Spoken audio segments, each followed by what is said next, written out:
Okay, so this is safety plan sheet where you can give it to the client, name, date of birth, date.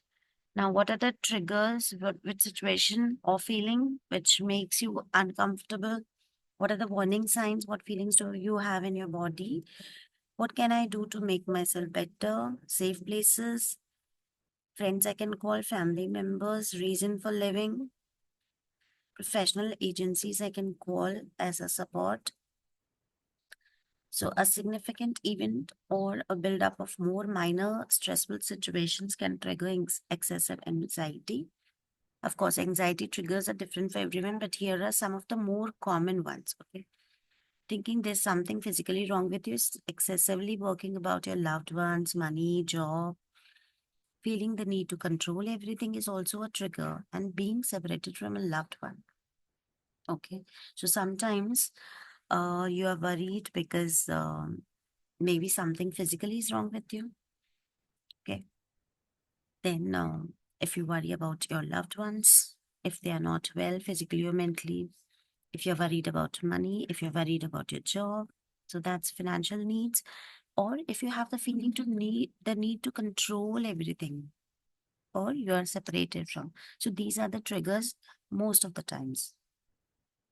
If you know what is going to trigger your anxiety, worsen your anxiety, then it can help you manage in the future. So when this happens, this is what I think, this is what I feel. Okay. Now, write down some of your triggers and the anxiety producing situations, like on the scale of 0 to 100, all the situations. My support hand. So you have to have your support hand where you list 5 people that you can talk to about your worries. And remember that these people must be an adult and make you feel safe and comfortable. Place their name in each of your finger. Safety plan numbers, if there's any like safety plan number. So you can call for emergency. These are some of the numbers. Okay.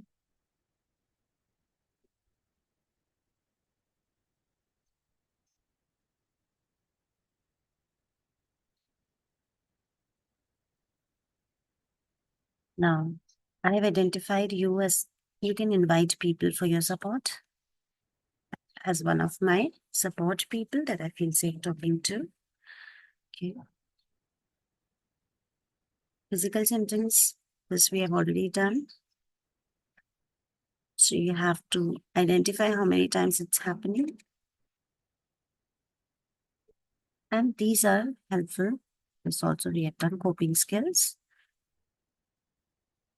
So what you are doing, okay. And you have to, the coping skill tracker, you have to keep where what happened, behavior, coping strategy, and result. You need to make a note of this. Okay. That's very important where what happened, what was my behavior, what coping strategy I used out of all these, right? Or maybe some other. And what was the result? This is going to help you identify that what is more working for you. Okay? Now, reason for living, gratification. We need to be grateful. That's very, very important. Otherwise, we'll not find any way to live. So, why are you grateful for your life? Just think right now, all of you, why are you grateful for this life?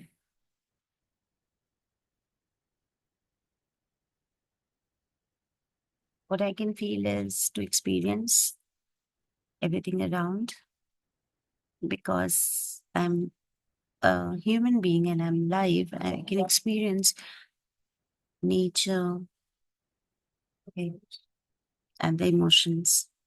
I'm grateful for my body because with my body, I can do all the things that I want to. I'm grateful for my family because they're my support system, right? So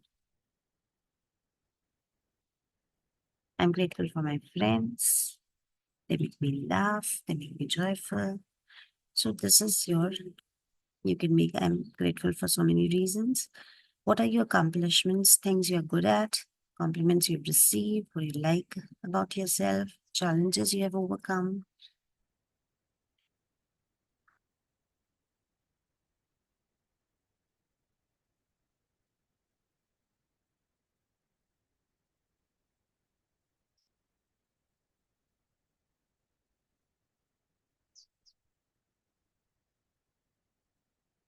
I was just thinking all these things, so I hope you also have thought.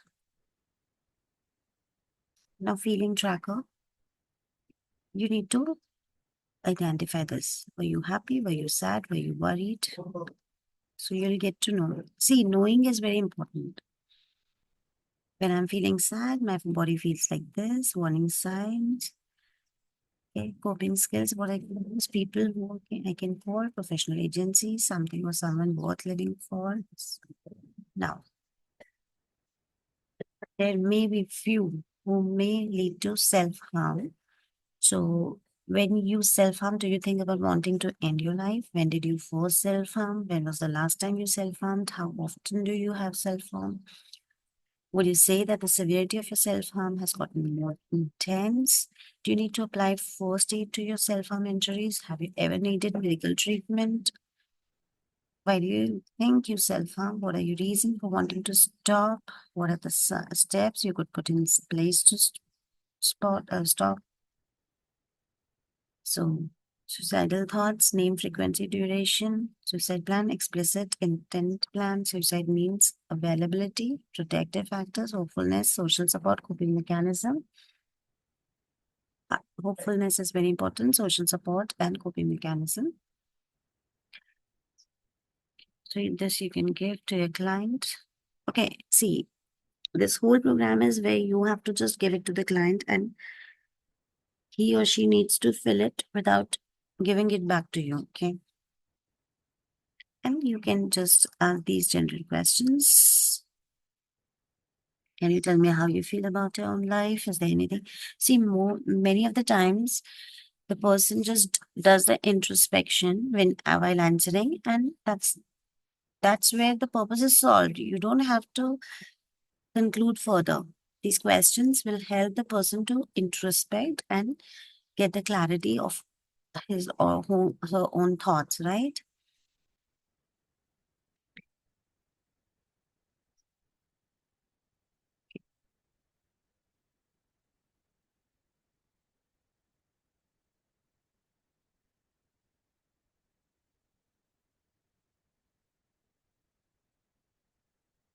These are just questions.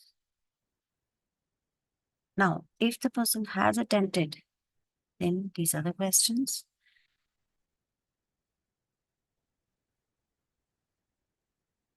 It's very important. Protective factors and reasons for living.